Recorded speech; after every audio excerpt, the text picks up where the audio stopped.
Desapariciones misteriosas. Segundo. El experimento Filadelfia fue un proyecto ultra secreto llevado a cabo por los Estados Unidos en 1943. En 1979 fue tema de un libro escrito por Charles Berlitz titulado Sin rastro y de muchos otros, así como de innumerables películas. El propósito de este experimento consistía en hacer la materia del buque invisible al radar, manifiestamente con fines bélicos. El experimento falló porque el buque, en rigor, no se tornó invisible como se esperaba, sino que literalmente desapareció del plano físico. Los pescadores mexicanos Jesús, Lucio y Salvador estuvieron 9 meses a la deriva pero regresaron con buena salud, algo ilógico tratándose de náufragos. Según relataron, sobrevivieron comiendo solo pescado crudo y los que no lo hicieron murieron. Los pescadores dijeron haber salido el 28 de octubre de 2005 a pescar tiburones con otras 2 personas del puerto mexicano de San Blas, en el estado de Nayarit. Transcurrieron 285 días para que se conociera su historia y 301 días para que regresaran a su país. ¿Cuál es la verdad que se esconde detrás de este extraño caso? En 1960 y tras una ardua preparación, 3 reclusos, Frank Morris y los hermanos Angelin, se evadieron de la prisión de Alcatraz, una cárcel situada sobre una roca en medio de la bahía de San Francisco. Y como se dice vulgarmente, se los tragó la tierra. La pregunta que todos se hacen es, obviamente, si lograron escapar o se ahogaron en esas aguas infectadas de hambrientos tiburones. El 30 de julio de 1975 James Barrett Oza fue visto por última vez por su esposa cuando salió de su casa en los suburbios de Chicago para asistir a una reunión con el mafioso Anthony Tony Jack Giacalone, ex vicepresidente de los camioneros. 2 testigos declararon que vieron a Oza en el restaurante Machus Red, en la pequeña ciudad de Bloomsfield, Michigan, alrededor de las 3:30 de la tarde, pero nadie lo volvió a ver jamás. ¿Qué le sucedió realmente al poderoso líder de los camioneros? El film Picnic en Angel Road Peter Weir, 1975, narra los hechos acaecidos el día de San Valentín de 1900 en la formación volcánica de Angel Road, en el estado australiano de Victoria. Según cuenta la leyenda, 4 alumnas y una maestra del colegio Appleyard de la localidad de Woden desaparecieron sin dejar rastro durante una excursión escolar al enigmático lugar. El suceso se convirtió en uno de los enigmas más extraños y misteriosos de la historia negra de Australia. Se urdieron muchas explicaciones, pero ¿cuál es realmente la verdad?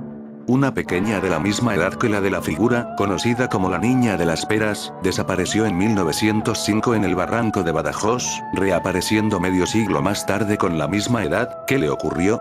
Uno de los misterios más insondables en los anales de los viajes de exploración lo constituye la desaparición, en febrero de 1925, del coronel Percy Harrison Fawcett junto con su hijo Jack y un amigo de la infancia cuando buscaba una supuesta antigua ciudad perdida, que estaba convencido de encontrar en alguna parte del Amazonas. Lo curioso es que durante los años posteriores a su desaparición surgieron varias personas sensitivas que dijeron haber recibido mensajes telepáticos de Fawcett en los que afirmaba estar bien y sin problemas de ningún tipo. El teniente Bello fue un precursor de la aviación chilena, que la mañana del 9 de marzo de 1914 inició un vuelo sin destino. El gobierno, por medio de todas sus fuerzas, y el pueblo se dieron a la búsqueda, pero todo fue inútil. El teniente Bello se había desvanecido en el aire junto con su avión desde hace 10 años. Están desapareciendo mujeres en Ciudad Juárez, calculándose que la cifra llega hasta la fecha a 500. Algunas de las víctimas que han aparecido presentan signos de que se han estado realizando experimentos con ellas. ¿Cuál es el misterio que está detrás de estas desapariciones? La primera criatura que nació en América se llamó Virginia Dare. Sus padres habían viajado al Nuevo Mundo con un grupo de colonos que desembarcaron en Roanoke Island, frente a la costa de Carolina del Norte, y Virginia nació poco después, el 18 de agosto de 1587. El barco que llevó a los Dare y a otros a las nuevas tierras regresó a Inglaterra en busca de provisiones, pero cuando volvió encontró la isla desierta. ¿Qué le había sucedido a la colonia? Aunque desde mediados del siglo XIX han desaparecido en el Triángulo de las Bermudas más de 50 barcos y 20 aviones, uno de los casos más significativos fue el del vuelo 19. 5 bombarderos estadounidenses tipo torpedo abandonaron Fort Lauderdale el 5 de diciembre de 1945 en un vuelo de entrenamiento rutinario y con buenas condiciones meteorológicas. Ninguno volvió y tampoco el hidroavión que se envió a buscarlo. ¿Qué puede haberles sucedido? Caso segundo, el Mary Celeste del siglo XXI. El descubrimiento en aguas australianas de un yate de 12 metros vacío, con comida intacta en la mesa y al menos un ordenador portátil encendido, es un caso digno de sí, pero no solo eso. Parece una réplica contemporánea de uno de los grandes misterios de la navegación, el del Mary Celeste, un bergantín que fue encontrado vacío a 500 millas al oeste de España el 4 de diciembre de 1872. Como en el caso segundo, el Mary Celeste fue encontrado intacto y tampoco había en él ni rastro de la tripulación, aunque 130 años después, existe una explicación plausible al misterio de la que hablo más abajo. Pero el protagonista hoy es el yate de lujo hallado abandonado en la Gran Barrera de Coral con las velas izadas y el motor en punto muerto. El caso segundo partió el domingo del puerto australiano de Airlie Beach con rumbo a Perth, en un viaje que le iba a llevar entre 6 y 8 semanas. Viajaban en él 3 jubilados de Joondalup, cerca de Perth, aficionados a la pesca. Derek Batten, de 56 años y sus vecinos James y Peter Tunstead, de 63 y 69. Una aeronave de los guardacostas avistó el barco a la deriva el miércoles e intentó, infructuosamente, contactar por radio con la tripulación. Ayer, un miembro de los equipos de rescate se descolgó al mar desde un helicóptero y abordó la embarcación. Subieron a bordo y dijeron que el motor estaba en marcha, la computadora funcionando, un ordenador portátil encendido, la radio y el GPS también, y la comida servida en la mesa, pero no había ni rastro de la tripulación, explicaba ayer a la agencia AP el portavoz de la Oficina de Emergencias del estado de Queensland, John Hall. 3 chalecos salvavidas, un bote neumático y el radiofaro seguían en la nave, pero no había botes salvavidas inflables. Los investigadores creen que los desaparecidos pudieron hacerse a la mar sin ellos.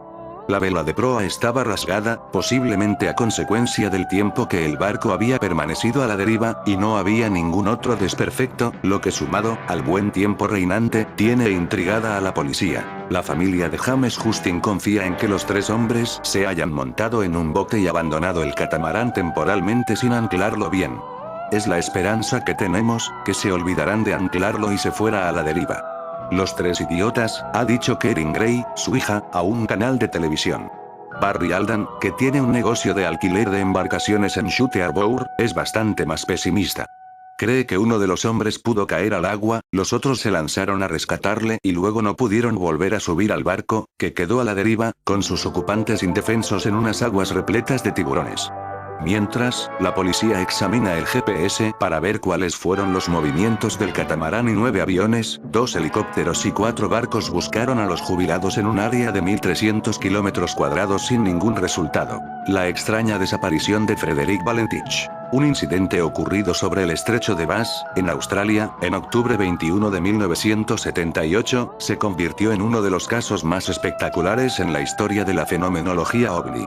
A las 7:06 de la tarde en cuestión, el joven piloto de 20 años Frederick Valentich, en vuelo solitario de Melbourne a la isla King en su avión de un solo motor Cessna 128, notificó por radio a los controladores de tránsito aéreo en Australia que podía ver a 4 luces brillantes sobre él. Preguntándose si podrían ser las luces de aterrizaje de un avión militar, preguntó si tal tipo de aviones estaban en el área. Se le dijo que no. A las 7:08 reportó: se está acercando desde el este hacia mí. Parece estar jugando algún tipo de juego, volando a una velocidad que no puedo estimar. Un minuto más tarde. No es una aeronave. Es... El contacto radial se interrumpió por un corto tiempo. Cuando retornó Valentich decía: está volando rápido ante mí. Es una forma alargada. No puedo identificar más de eso. Ahora mismo viene hacia mí, parece estar estacionario.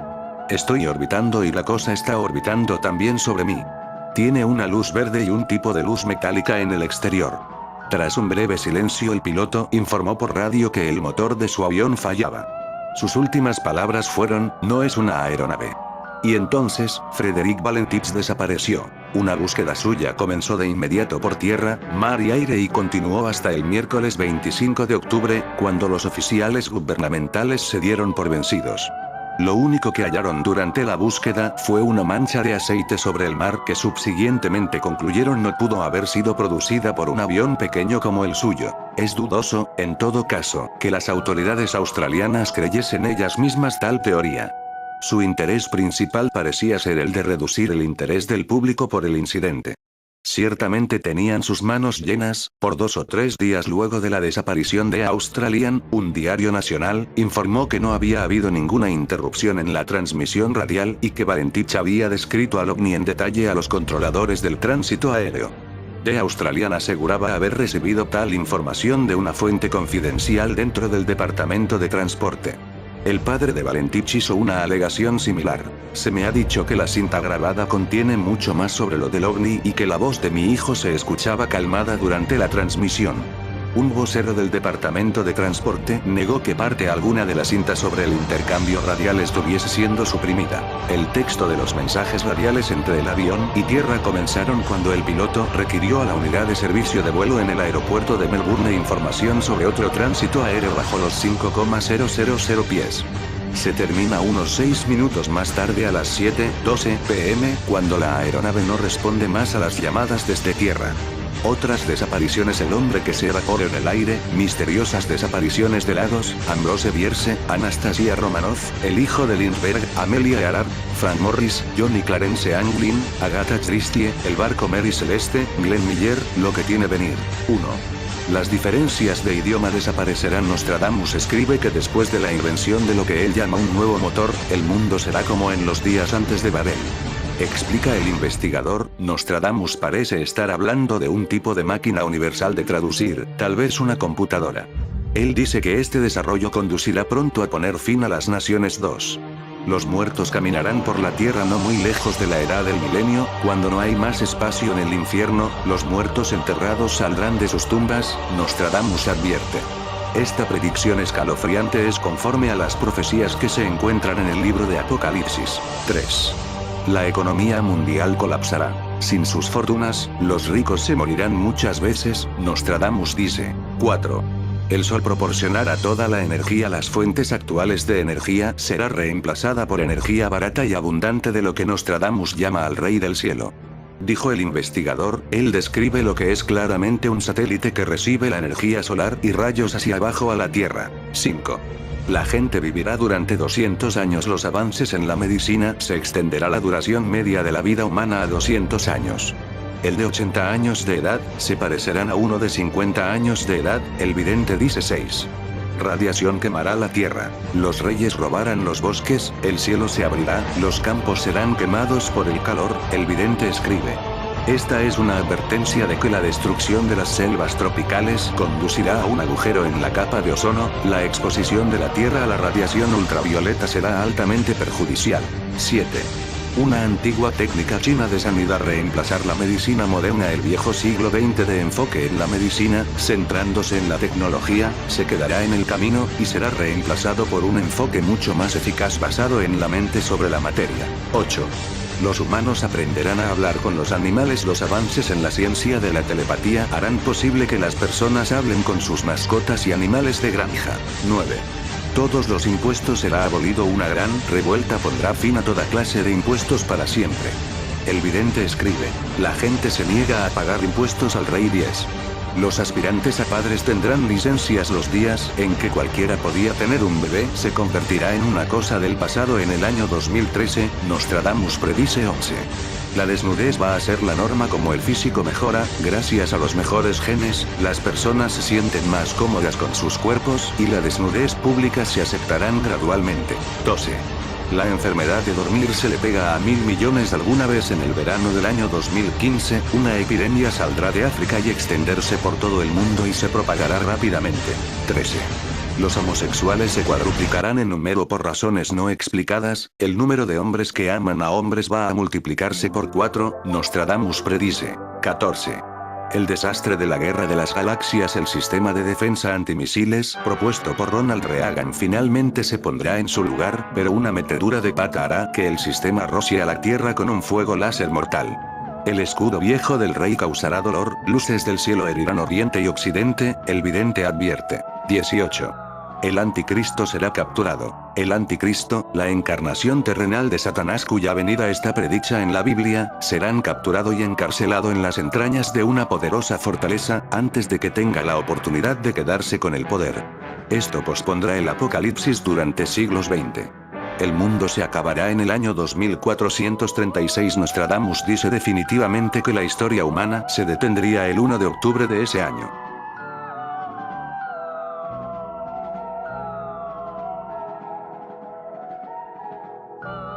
A veces uno tiene ante sus narices grandes misterios que parecen llamarte y lo dejas pasar. Yo me topé con una vieja historia de unos niños que desaparecieron sin dejar rastro. Esta historia es muy pero que muy vieja. 1945. 5 hermanos desaparecen de una casa. Pero ¿qué fue lo que me alertó a mí de esta historia? El parecido con otra historia española muy vieja, también año 1986. Veréis cuando escuche la historia de estos 5 hermanos desaparecidos. Encontré un parecido que me puso los pelos de punta. ¿Cómo es posible que nadie encontrara el parecido de estas dos historias?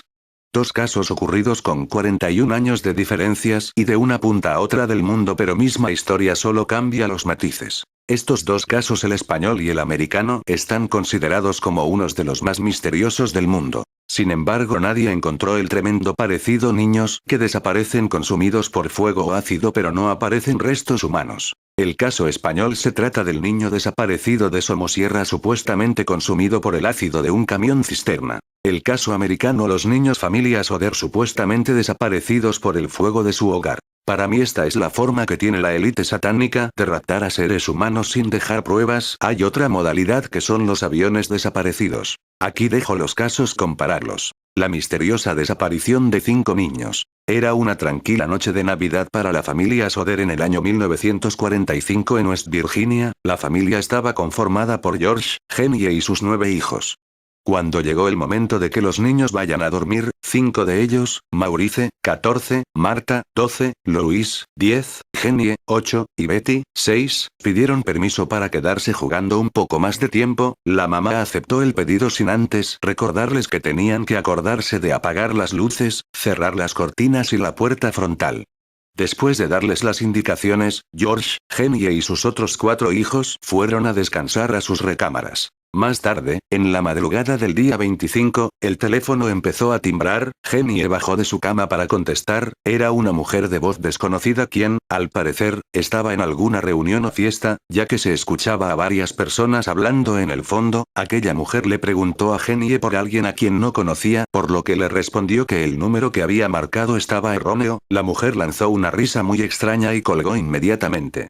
Jenny quedó algo desconcertada por aquella llamada, pero luego enfocó su atención en que los niños habían dejado las luces encendidas, las cortinas y puerta abiertas. Entonces se encargó de asegurar todo y volvió a su dormitorio.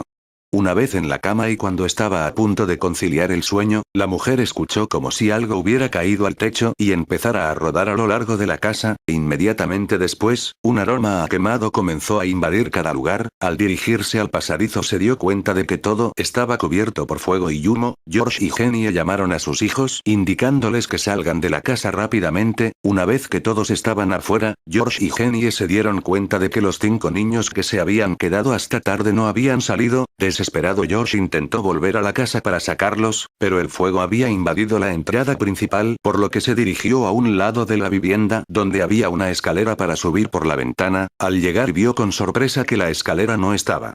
Nada pudieron hacer, solo observar desconsoladamente cómo su hogar se reducía a cenizas. Por motivos no tan claros, el camión de bomberos llegó recién a las 8 am aproximadamente junto a la policía local, quienes hicieron una rápida investigación determinando con el forense que los niños habían fallecido en el incendio y que el fuego había sido provocado por un cableado defectuoso. Pero George y Jenny no se quedaron satisfechos con esta explicación, ya que, al momento del incendio todas las luces estaban funcionando perfectamente, por lo que la pareja decidió hacer su propia investigación. Para empezar, no se encontraron restos humanos entre los escombros. Jenny averiguó luego en un crematorio local, que toma alrededor de 2 horas y una temperatura muy alta para que un esqueleto se desintegre, pero el incendio en la casa de la familia Soder había durado menos de 1 hora, por lo que se debieron encontrar los 5 esqueletos de sus hijos entre las cenizas. Continuando con la investigación, se encontraron con un conductor de camión que les indicó que había visto algo parecido a bolas de fuego siendo lanzados al techo de la casa, quizás el ruido que escuchó Jenny esa madrugada. Otra mujer indicó que había visto a los 5 niños dentro de un coche extraño cuando el incendio ocurrió en la casa. Otra señora señaló que había visto a 4 de los pequeños en compañía de 4 adultos en un hotel en Carolina del Sur. Todas estas pistas hicieron que George y Genie continuaran arduamente con su investigación. Varios años después del incendio, George encontró entre los escombros que aún quedaban, algunos huesos y lo que parecía ser un órgano interno. Las pruebas demostraron que aquel órgano era el hígado de una vaca y que los huesos provenían de una persona mayor y no de alguno de los 5 pequeños. El tiempo pasó y la familia continuó su búsqueda. Luego, en el año 1968, 23 años después del incendio, Genie recibió un sobre en su correo. Al ver el contenido se quedó completamente anonadada. No había remitente, solo la fotografía de un hombre joven que tenía escrito: Louis Soder. I love brother Frankie. Y Lil Boys. A 90.132. Las autoridades creyeron que sería probablemente algún tipo de broma cruel, pero George y Genie identificaron en aquel joven a su pequeño Louis. Debido a esta situación, decidieron contratar a un investigador privado para rastrear al remitente de la foto. El investigador dejó West Virginia y nunca más se supo de él. George moriría en el año 1969 y Genie 20 años después, con la esperanza de que sus pequeños no habían muerto ese trágico día en el incendio. Muchas preguntas se dejaron en el aire. ¿Quién era la mujer que llamó esa madrugada de manera extraña? ¿Tuvo algo que ver con el incendio? ¿Quién movió la escalera de la ventana? ¿Quién tiró aquellas bolas de fuego esa noche en el techo de la familia Soder? ¿De quién eran esos huesos que se encontraron años después? ¿Quién envió aquel sobre el año 1968 y quién era el hombre de la fotografía? ¿Qué pasó con el investigador privado? Si los niños fueron raptados realmente, ¿quién fue el responsable y los motivos que le guiaron a cometer tal acto? La historia es definitivamente cuestionada hasta la actualidad e investigada por detectives aficionados. Existen numerosas páginas de internet hablando sobre el tema. Sin embargo, mientras más pasan los años, las posibilidades de llegar al fondo de la historia se vuelven cada vez más remotas. El niño de Somosierra. Durante la noche de San Juan de 1986, se produjo la desaparición más enigmática acaecida hasta la fecha en España. La desaparición de un niño de 10 años, tragado por la nada, después de un impresionante accidente de tráfico entre las provincias de Madrid y Segovia, concretamente a la altura de Somosierra. Juan Pedro Martínez Gómez. Un camión Volvo F12, dispuesto a transportar una cisterna con 20.000 litros de ácido sulfúrico oleum, dispuso su marcha desde la localidad murciana de Las Cánovas hasta Bilbao, para desembarcar su mercancía en una empresa petroquímica. Al volante, el conductor profesional Andrés Martínez, al que acompañaban su esposa, Carmen Gómez, y el hijo de estos, Juan Pedro Martínez Gómez. El Volvo F12 repostó en la Venta del Olivo, muy próximo a la localidad murciana de Cieza, y emprendió la marcha hasta la localidad de Las Pedroñeras, en Cuenca. A las 0:12 horas, la familia fue vista por el personal de la gasolinera. Después de echar una cabezada en una zona de descanso, volvieron a la carretera nacional 301 hasta Madrid. A las 5:30 de la madrugada, realizaron su última parada. El lugar elegido fue el Mesón Aragón, en el término de Cabanillas, a pie del puerto de Somosierra. A partir de ahí empieza el enigma. El camión cisterna alcanza los 140 km por hora sin motivo aparente y en una de las variantes de la carretera nacional y, derrapó chocando frontalmente con otro vehículo de gran tonelaje. El camión se sale de la calzada y procede a impactar contra una hilera de vehículos que circulaban detrás. El Volvo F12 se estrella posteriormente contra un árbol y se produce una brecha considerable en la cisterna. Esta acaba por desquebrajarse del todo y la totalidad del ácido es esparcido por toda la carretera, con el consiguiente caos circulatorio. La Guardia Civil, después de presentarse en el lugar de los hechos y desviar el tráfico, comprueba la cabina del Volvo F12 totalmente destrozada y 2 ocupantes calcinados entre un gran amasijo de hierros. Estas personas, según los informes, son Andrés Martínez y su esposa, Carmen Gómez. La noticia saltó pronto a los medios de comunicación de todo el país. Hasta ese momento nadie conocía la existencia de un tercer pasajero. Pero fueron los abuelos del chico, desde su domicilio de Las Cánovas y tras presenciar el trágico suceso en las noticias, quienes se pusieron en contacto con los cuerpos de seguridad del Estado. La pregunta era clara: ¿dónde está nuestro nieto? El nombre de Juan Pedro Martínez Gómez corrió como la pólvora en boca de todos. Había un tercer ocupante de aquel siniestro Volvo F12. Un chico de 10 años y del que no se encontraban ni rastro por aquella zona. Solo una goma de la zapatilla que según creen, llevaba el jovencísimo Juan Pedro en aquel desafortunado viaje. Hacia las 9 de la noche, el cuerpo de bomberos abre la cabina del camión para encontrar alguna pista del niño, pero no logran dar con ninguna pesquisa que les pueda llevar hasta el crío. Al mismo tiempo, el ácido continuaba fluyendo por la carretera y sus proximidades, con la amenaza de alcanzar las aguas de los afluentes del río Duratón. Al día siguiente la noticia era portada en toda la prensa del país, y casi todas con el mismo titular: Alarma en Somosierra. El caso de Juan Pedro Martínez, es uno de esos misterios que a día de hoy y por más que pasan los años, no se encuentra una explicación. Se peinó toda la zona, se buscó por toda la cabina alguna mínima pista, se repartieron miles de carteles con la foto de aquel niño vestido de comunión, e incluso se experimentó con el ácido para comprobar si este fue el causante de una hipotética disolución, a lo que los expertos negaron, puesto que según esas investigaciones, para que eso ocurra, el cuerpo debería haber sido expuesto a una bañera artificial formada principalmente por los amasijos de hierro de la cabina y que el fluido de ácido hubiese sido renovado constantemente, cosa que no ocurrió, y aun siendo así habría restos orgánicos en los fluidos de ácido. Tras las primeras investigaciones de la Guardia Civil, al llegar al lugar del accidente, se encontró en la cabina del camión de Andrés Martínez, el tacógrafo, el cual deja constancia de las paradas como de las aceleraciones cometidas por el vehículo, es decir, la caja negra del camión. En él se registró un cambio brusco de velocidad sin motivo aparente, llegando a los 140 km por hora, dato al que nunca encontraron explicación alguna de por qué esa brusca aceleración. Otro de los detalles, es la observación de una furgoneta blanca, tipo Nissan Vanette, delante del camión kilómetros antes de llegar al lugar de los hechos y a gran velocidad, según algunos testigos. Pero el relato más curioso y enigmático del caso, es el de dos pastores de la zona, que fueron testigos del accidente y que así se lo hicieron saber a las autoridades.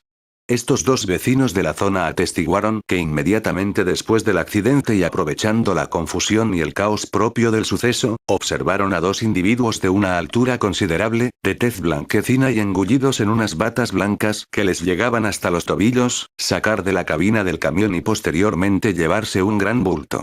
De ser cierto, ¿quiénes eran aquellos individuos? ¿Era ese gran bulto, Juan Pedro Martínez? Posteriormente también se recibieron numerosas llamadas que afirmaban haber visto a Juan Pedro Martínez en diferentes puntos de la geografía nacional, sobre todo en Bilbao, donde se aseguraban que el niño de Somosierra vagaba deambulando por una zona industrial de la capital vasca. Posteriormente las investigaciones de la policía desecharon esos testimonios al no encontrar ninguna prueba de ello. Han pasado muchos años, ha llovido mucho desde entonces, han corrido ríos de tinta sobre este conmovedor suceso y sobre todo muchísimas investigaciones, y todavía nos hacemos la misma pregunta que aquella noche de San Juan de 1986, ¿qué fue de Juan Pedro Martínez Gómez, el niño de Somosierra?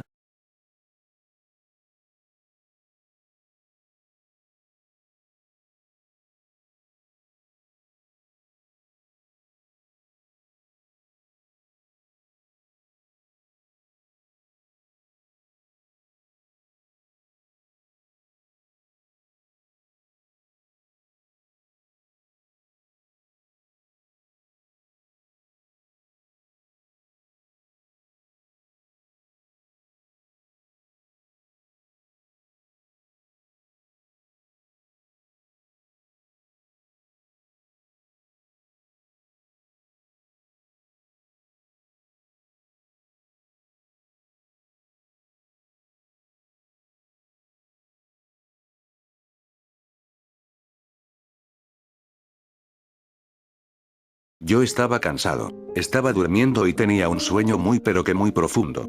Empecé a escuchar susurros que me decían: estamos aquí. Quería despertar pero me resultaba imposible. Por fin lo conseguí. Estaba sudando y parecía que tenía como fiebre. Lo primero que pude ver en la oscuridad de mi habitación fue el armario y la puerta de mi habitación. Pensé que todo fue una pesadilla, pero entonces pude ver mi cuerpo en la cama durmiendo. Me asusté. No podía pensar con claridad, pero me incorporé y empecé a buscar mi ropa, sin poder reconocer que esa era ropa mía, pero estaba demasiado confuso para pensar. Abrí la puerta de mi habitación. Todo estaba oscuro y en silencio, pensé no hacer mucho ruido para no despertar a mi familia. En aquel momento no presté mucha atención a una foto que había en el pasillo. Nunca antes la había visto y pude reconocerme en esa foto, pero estaba como en un estado de fiebre y había visto mi cuerpo durmiendo en la cama mientras yo estaba despierto andando por la casa. Pensé que si despertaba a alguien de mi familia pensarían que estaba loco si contaba lo que estaba ocurriendo, así que quizás sería mejor salir a la calle y fumarme un cigarro para poder pensar. Bajé las escaleras de mi piso hasta la calle y lo primero que sentí nada más abrir la puerta de la calle fue un golpe de calor. Pensé que parecía verano pese a que recuerdo que estaba en el mes de noviembre. Me apoyé en un muro de ladrillo y encendí mi cigarrillo y entonces me fijé que donde antes había un parque ahora había bloques de pisos. No entendía nada, mi mente estaba confusa. Me eché mano al bolsillo de la chaqueta y pude ver un móvil que no era el mío. O por lo menos yo no reconocía ese móvil. Pero lo que más me impresionó era que el móvil estaba hecho de cristal y la marca no la había visto jamás. Entré en un bar y el dueño del bar me saludó como si me conociera de toda la vida. Pedí un café. De repente la gente del bar prestó mucha atención al televisor que había en el bar. Una presentadora anunciaba que por primera vez emitirían el capítulo de la serie B que nunca se emitió. No entendía por qué la gente prestaba tanta atención a todo aquello. Pagué al camarero que me miró con cara de pocos amigos. Me dijo que no aceptaba dinero extranjero. Le miré y le dije que era €1. Como se ve que me conocía, sonrió y se quedó con el euro y dejó que me marchara sin más. Empecé a andar por la calle y empecé a sentir como la fiebre me subía. Cuanto más andaba, más y más perdido me sentía. Empecé a darme cuenta que jamás encontraría el camino de vuelta a casa. Nada de lo que veía era reconocible para mí, así que me dejé llevar por una voz que estaba en el interior de mi mente que parecía que me guiaba, hasta que aparecí en mi casa y reconocí el portal del piso y allí estaba mi mujer como esperándome. No entendía qué hacía allí, pero no se lo pregunté. Me agarró de la mano y me llevó hasta mi habitación donde me metí en la cama porque sentía un agotamiento extremo. Luego sentí como si me hundiera o cayera en un vacío y despertando en mi cama. Los mundos paralelos provienen de la cuarta dimensión, o sea del tiempo. Es decir, que el hecho de que un individuo desaparezca en un momento dado y reaparezca en otro lugar y haya transcurrido un tiempo X, en realidad, el tiempo como tal referido a un mundo de 3 dimensiones transcurre más lentamente, aunque no hayan transcurrido más de unas décimas, o tal vez milésimas de segundos. Toda incursión en otro espacio es una fractura del tiempo, con respecto al espacio de 3D. Por eso no tiene nada que ver la ecuación espacio y tiempo. Es como si saliéramos de una burbuja y nos sumergiéramos en un espacio vacío. Hay otros mundos, pero están en este. Se calcula que la longitud de onda de los mundos paralelos es aproximadamente de 1/10 elevado a -20, o sea 20º nanosalpa. Recomiendo sobre este tema las siguientes series: Los deslizadores en español, película Otra Tierra, documental La teoría de las cuerdas. Visita en YouTube Supercrack Estrella, el caso de Oliver. En la ciudad de South Bend, en el estado de Indiana, Estados Unidos, ocurrió un hecho por demás insólito y sorprendente. Transcurría la Nochebuena del año 1890. Tom Lerch, jefe de familia, se encontraba en su hogar rodeado de amistades y demás miembros de la misma, entre los cuales su hijo Oliver, de 20 años de edad, quien más tarde partiría en un viaje, tal vez, sin regreso.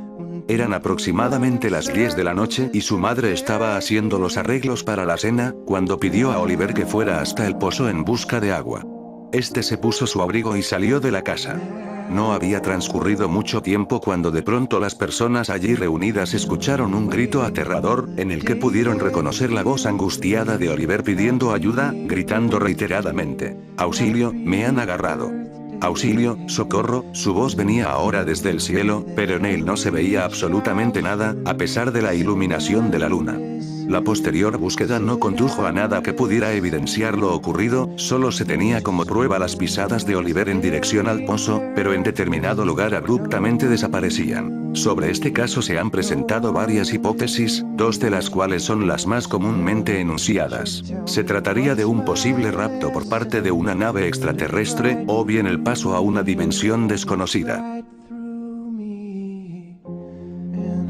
El Sol posible puerta estelar, presentando como una solución de la física cuántica para el misterio de la energía solar de ovnis gigantes, el físico Nassim Haramein detalla en una cinta de videoanálisis que el tamaño de los ovnis en la Tierra son gigantes o nave espacial extraterrestres interdimensionales. De hecho, está accediendo a nuestro sistema solar, utilizando el Sol como un singular agujero negro, o puerta estelar. El señor Aramein sostiene que los datos del estereo de la NASA del gigante de los ovnis solar demuestran que las civilizaciones extraterrestres acceden a nuestro sistema solar a través de una puerta estelar en el Sol cuando utilizan grandes, del tamaño de la Tierra, un vehículo espacial. Explicación de la NASA de los ovnis gigantes alrededor del Sol. Falta de equipo. El Dr. Joseph W. Gurman, científico del proyecto estéreo de la NASA, respondió a las imágenes de ovnis gigante cerca del Sol con la siguiente explicación técnica, reportado 21 de enero 2010.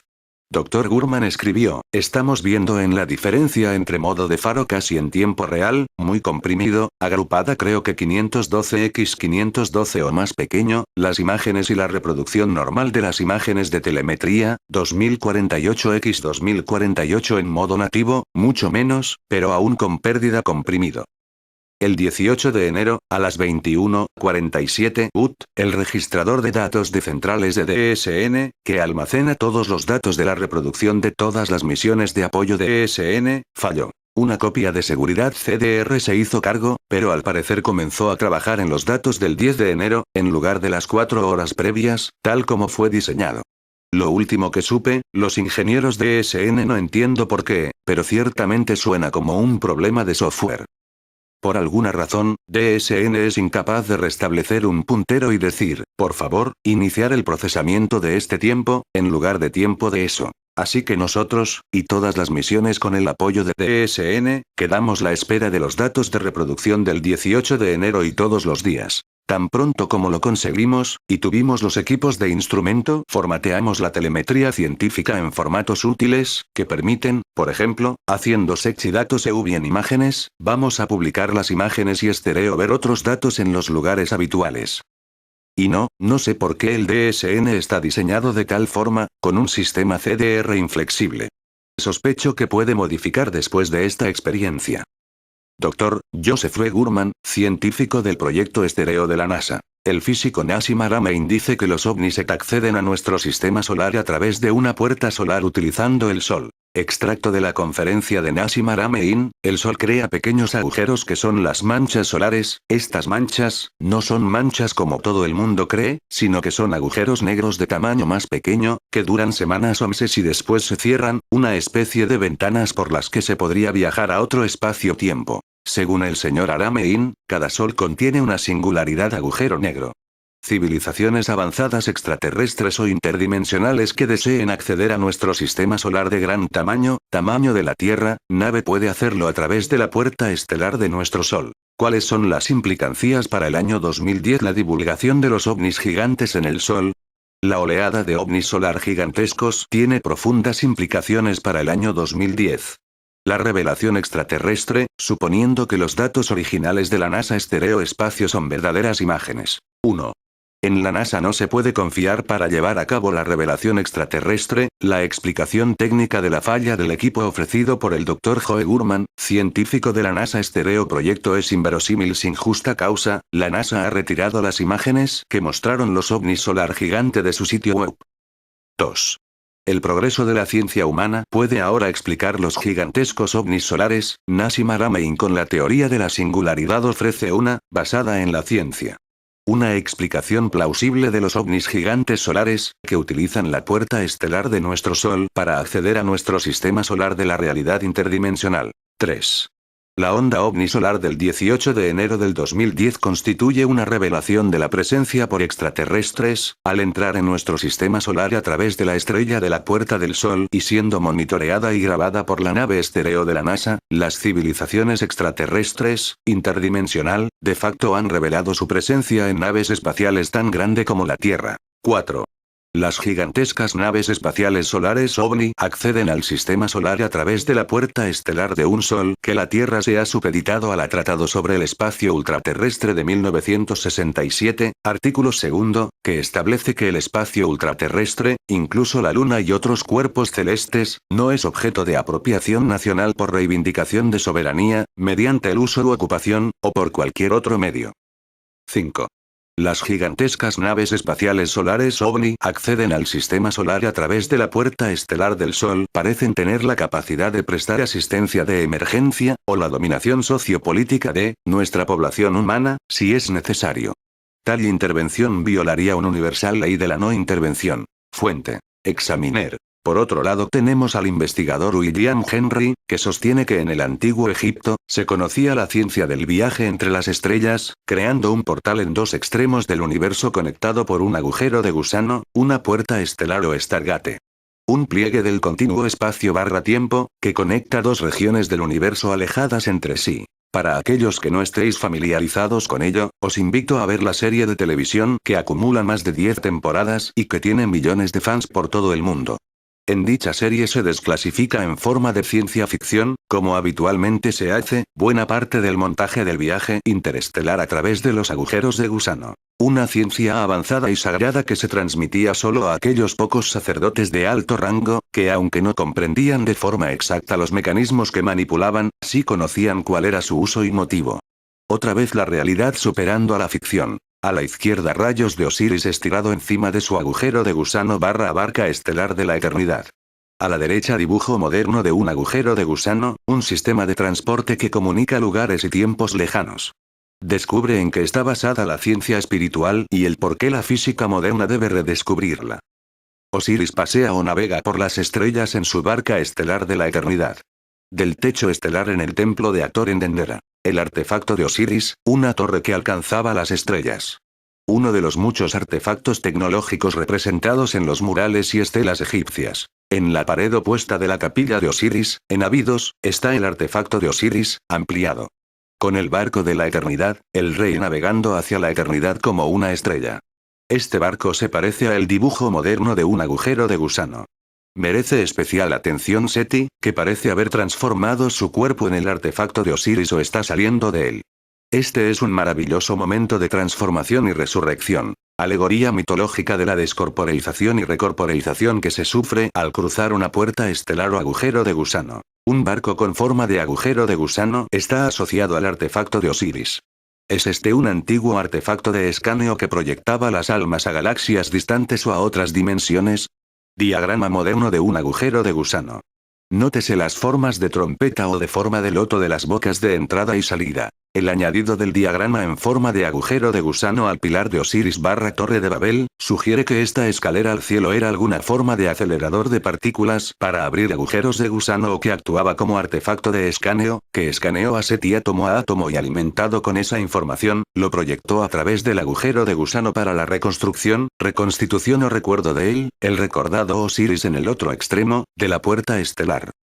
Está a la izquierda en su sepulcro, un portal montado en un agujero de gusano, un barco a la eternidad. Osiris en su cuerpo KRST, crístico, de luz, descansa en un agujero de gusano en forma de barco hacia la eternidad. Ta como Osiris erguido en su bote. Sostiene un cetro con los símbolos combinados de Ankh, vida, Djer, estabilidad, y Uas, llave a la Vía Láctea. Especialmente cautivador, es el dibujo de los dos ojos despiertos y los símbolos de agujero de gusano juntos. Podemos tomar esto como un signo de que estaban despertando en la comprensión de los agujeros de gusano barcos de los dioses. Los dioses eran seres de luz que viajaban a través de los agujeros de gusano. En la barca de los eones, también conocida como el barco de la eternidad, es la nave con la cual los dioses de luz navegaban las corrientes de la Vía Láctea. Como Osiris, estos dioses realmente se regeneraban en cuerpos lumínicos o seres estelares. Algunos egiptólogos dicen que el sol, aparecido en dibujos, murales, etc., representa meramente al sol. Podemos aceptar esta interpretación parcial, siempre que vaya acompañada por la concepción antigua del sol, no solo como la luz del mundo, sino también como un túnel estelar o una puerta estelar a través de la cual viajar a los reinos celestiales, otros mundos civilizaciones más avanzados. En consonancia, el río Nilo es la representación del cielo por la que navega este barco estelar, la Vía Láctea, el río de las estrellas de la Dama Divina, Isis Hathor. Recordemos que la bombilla de Dendera fue hallada en la tumba de Hathor. Nuestro sol es el hijo de la Gran Madre, la Vía Láctea. Nosotros somos los hijos del sol. Con estos conceptos estelares básicos emerge la metafísica de los Stargates, puertas estelares, del antiguo Egipto. Podemos transformar nuestros cuerpos mortales de luz y navegar a través de los agujeros de gusano del reino de los benditos. Así funciona el antiguo sistema de creencias egipcio. Es la alquimia definitiva del alma. Nuestro sol es el hijo de la Gran Madre, la Vía Láctea. Nosotros somos los hijos del sol. Con estos conceptos estelares básicos emerge la metafísica de los Stargates, puertas estelares, del antiguo Egipto. Podemos transformar nuestros cuerpos mortales de luz y navegar a través de los agujeros de gusano del reino de los benditos. Así funciona el antiguo sistema de creencias egipcio. Es la alquimia definitiva del alma. Los leones del ayer y del mañana guardan la puerta estelar del sol hacia el cielo. Encima del sol aparece el símbolo verde que representa el reino de los cielos. Los antiguos pensaban que el sol era un túnel estelar para llegar al reino de los cielos. En el Génesis, se narra que son dos querubines los que guardan el portal hacia el jardín del Edén. Hoy en día llamamos a ese portal Stargate. Tan explícito como podemos observar aquí, la cristiandad adoptó esta metafísica del sol / Stargate solo insertando a Jesús en el sol y llamándolo a él el sol, la puerta hacia el camino del cielo. Isis tiende la cabeza de Osiris en Abidos. El árbol mundo / pilar / cruz se muestra cubierta de piedras azules. Este pilar / árbol / cruz carga a las manzanas de la inmortalidad. El pilar / dispositivo / árbol mundo de Osiris representado por la artista digital Dana Augustine. En este relieve de Abidos, Isis tiende el pilar / dispositivo / árbol mundo / cruz de Osiris. Los dos leones en la base del pilar / dispositivo / árbol mundo / cruz de Osiris, que indica su función como portal. Una sacerdotisa erguida frente al pilar / dispositivo / árbol mundo / cruz de Osiris. Nótese que el cráneo de la sacerdotisa tiene una forma ligeramente alargada. Dendera es la palabra griega para la egipcia Tain Neter, que significa el del pilar divino. Este nombre es una referencia al pilar / dispositivo / árbol mundo / cruz de Osiris. Una interpretación alternativa de Dendera es Tentira. Intercambiando algunas vocales, revela un impactante parecido entre las palabras Tentira y Tantra, en sánscrito, tejido, energía que funciona conectando el cuerpo humano con el poder divino que fluye a través del universo. El pilar / dispositivo / árbol mundo / cruz de Osiris era llamado el Tower, que significa el vínculo entre el cielo y la tierra. La unión de cielo y tierra es lo mismo que el portal que conecta el cielo con la tierra. El camino de las estrellas, transformó a los mortales en seres estelares. Deberíamos reaprender cuál es el camino a las estrellas, para poder ocupar nuestro lugar como raza cósmica o Homo stellar. La increíble puerta a la eternidad de granito rojo, en Abu Medinet, Luxor en el Alto Egipto. Cámara celestial de origen egipcio que podría representar el mítico Ben Ben, el objeto que trasladó a los primeros dioses desde el cielo a la tierra.